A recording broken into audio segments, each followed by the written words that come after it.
actually ଘଟଣା ହେଉଛି କ'ଣ ଆକ୍ଚୁଆଲି ଘଟଣାଟା ହେଉଛି ହେଲା ମୋ ଦେହ ହାତ ବି ଟିକେ ଦରଜ ଲାଗୁଛି ମୁଁ ଯାଉଛି ଟିକେ ଶୋଇବି ମୋ ବୋଉକୁ କହିବି ଟିକେ ମୋଡ଼ିଦେବ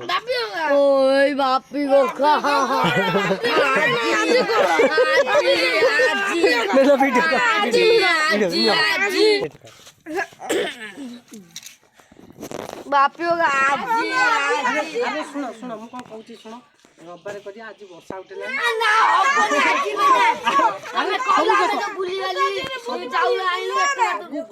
ହେଲା ଯେ ମୋ ଗୋଡ଼ଟା ବି ଭଲ ଲାଗୁନି ମାଇଣ୍ଡଟା ବି ଟେନସନ୍ ବର୍ଷା ବି ଉଠେଇଲାଣି ହେଲା କରିବା ତ କହିଲି ରବିବାର ହବ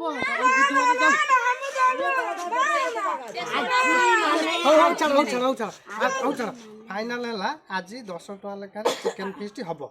ହେଲା ଘରେ ସବୁ କ'ଣ କ'ଣ ଆଦା କଲ ଜଣେ କୁହ ପିଆଜ ରସୁଣ ଆଳୁ ଅଦା ତେଲ ଚାଉଳ ସବୁ ଆଦା ହେଇଗଲା ଆଉ କିଣା ହବ କ'ଣ ଚିକେନ ଆଉ ମସଲା ଚିକେନ ମସଲା ଆଉ ହଳଦୀ ଗୁଣ୍ଡ ଲଙ୍କା ଗୁଣ୍ଡ ଧର ଚାଲ ହବ ଚାଲ